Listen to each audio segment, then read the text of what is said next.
Once, there lived a guy named Jake. Jake was kind-hearted, a helper, responsible, respected at work. But Jake's past was anything but kind. His mother died when he was 12, beaten to death by Jake's abusive father, a man plagued with psychotic rage. If Jake disobeyed him, he was locked in a box, narrow, suffocating, with just a slit to breathe. Jake watched his mother descend into madness, fearful, obedient, begging to never be left alone, until the day came. A fight turned fatal. Jake's father beat her until her body stopped moving, right in front of him. His father, arrested, then killed brutally in prison. Metal rod, shattered hands, stomach torn open. At 13, Jake was sent to a foster home, a kind family, a real home, with a mom, dad, and sweet younger sister, Sophia. Therapy helped, time helped, Jake healed. Now at 25, Jake held a master's in civil engineering, six-figure job, still single, but happy. To recharge, he planned a solo camping trip, packed his bag, hugged his foster parents and Sophia. They waved him off, smiling, and Jake smiled back, wide and free. Jake drove with joy, music playing, window down, singing along, feeling the wind on his face. The trees blurred past.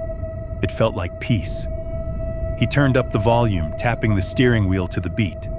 Then his phone buzzed. A work call. He hesitated, glanced at it. "Just a second," he muttered, reaching for his laptop bag on the side. That's when he saw her, a small girl, running into the road, chasing a red ball. Jake's eyes widened. Time slowed. His foot slammed the brake. Screeching tires. A desperate scream. Thud. Everything stopped. Silence. Blood splattered across the hood. Jake trembled, hand over his mouth, tears forming. He opened the door, legs weak.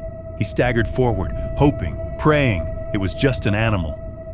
But there she was, a little girl, head shattered, eyes vacant, limbs bent the wrong way.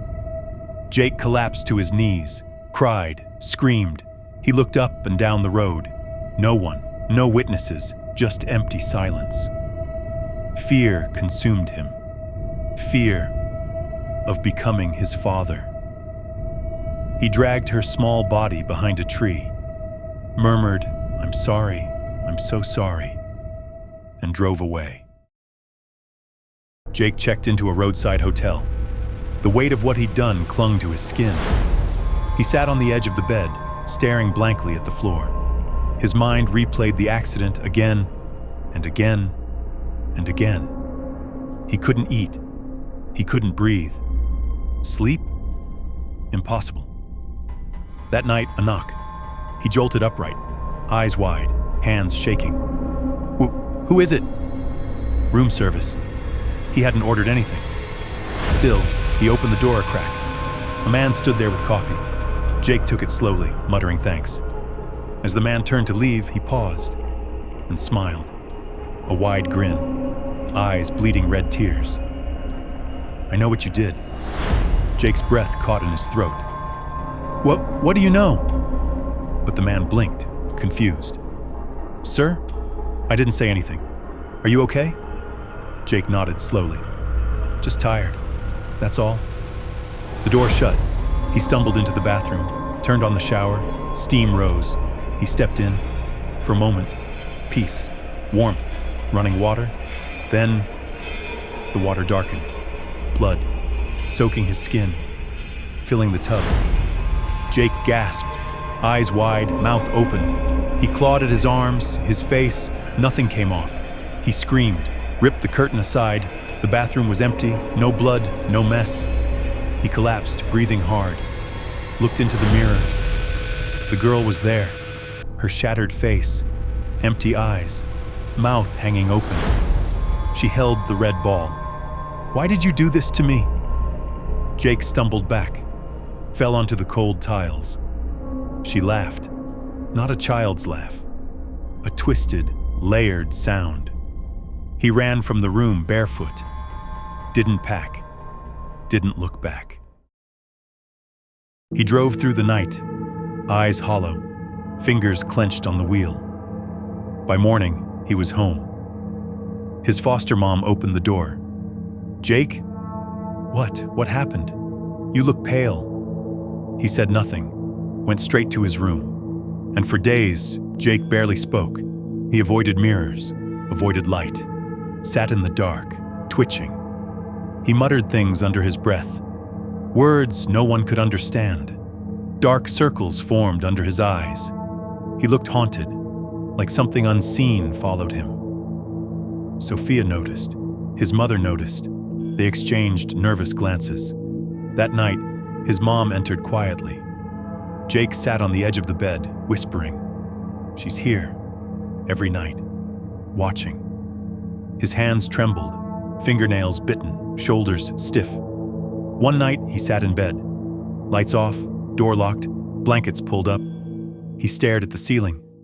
Then, creak. He held his breath. The doorknob turned slowly. Then, it opened. A hand reached inside. Fingernails long, scraping against the wood. "I know what you did. You can't hide." Jake screamed, flicked on the light. "Jake, it's me, Sophia." His sister, small, innocent, scared. He broke. "Sorry. My nightmare. That's all." She walked over, hugged him gently, kissed his forehead, left. Next morning, he tried to eat. His mother served him breakfast. He forced a smile, but behind her, the girl, standing, staring, holding the ball. "Tell her what you did." Jake's hand shook. The spoon fell. His mother turned. "Jake?" He blinked. She was gone. Work was no escape. At a meeting, he stared blankly at the projector, sweat soaking his collar. "Jake? Are you all right?" No answer. Break room, coffee. He poured it and saw 2 black eyes in the cup. He screamed, dropped it. Glass shattered. Whispers followed him. Everyone staring. Or were they? Manager called him in. "Jake, you need rest. Please take time off." Jake took vacation leave. A few days passed, but his paranoia worsened. He barely slept. He stared at corners of rooms, terrified of something no one else could see. His mother found him once, curled up in the hallway, muttering, "She's inside the walls. I hear her breathing." His parents panicked, and finally, they booked him a psychiatrist. Jake said nothing, just nodded slowly. They took him to the station for the train. Jake sat on the bench, shaking, silent. He stared at the tracks, the wind cold against his face. Then, he saw her, the girl, on the tracks, staring. He stood up slowly. No one else noticed. No one else moved. He stepped forward, one foot, then another. "Jake, stop!" his mother screamed. Too late. There was no girl, just the train. Impact. Blood. Bones. Silence. Jake died. Jake gasps, wakes up. He's back in the car. Same road, same day, same sunlight slashing through trees. Music plays. The air smells. Too familiar. Jake looks around, panicked. No, this already happened. The same song, the same curves in the road, the same work call buzzes on his phone. He throws it aside, slams the brakes, eyes locked on the road. Then it happens again. The red ball, the girl. This time, Jake's ready. He brakes in time, heart pounding, breathing shallow. She stops. She looks up at him. He exhales, relieved. But then, thud. The car jerks forward. He looks ahead. She's under the tire. Dead. Again. He didn't touch the pedal. His foot never moved. His hands never turned the wheel. But still, he killed her. Blood on the windshield. Her red ball rolling toward the woods. Jake screams. He wakes again. Same road, same car, same fate. He drives straight off the road, into a tree. Snap, neck breaks, darkness. He wakes up again, in the car. Same music, same road, same loop. He runs into the woods, screaming, crying. Why? I tried. I didn't touch her. I tried to save her. From the trees, Lucifer steps forward, tall, calm, inhumanly still. Jake falls to his knees. Please, I'm sorry. I didn't mean to. Let me fix it. Lucifer smiles. I gave you every chance. You tried avoiding it, confessing, saving her. He kneels. But Jake, this is not just punishment. This is perfect punishment. Jake shakes, sobbing. Lucifer whispers, you took her life and ran. You lied to the world. Now you'll relive your sin forever. No matter what you do, she will die, and you will remember. Jake looks up. What do you want me to do? Lucifer's eyes darken. I want nothing. You made this loop. I'm just the warden. He turns and vanishes. So Jake awakens, back in the car. Every time, he tries something new. He slams the brake early. She still dies.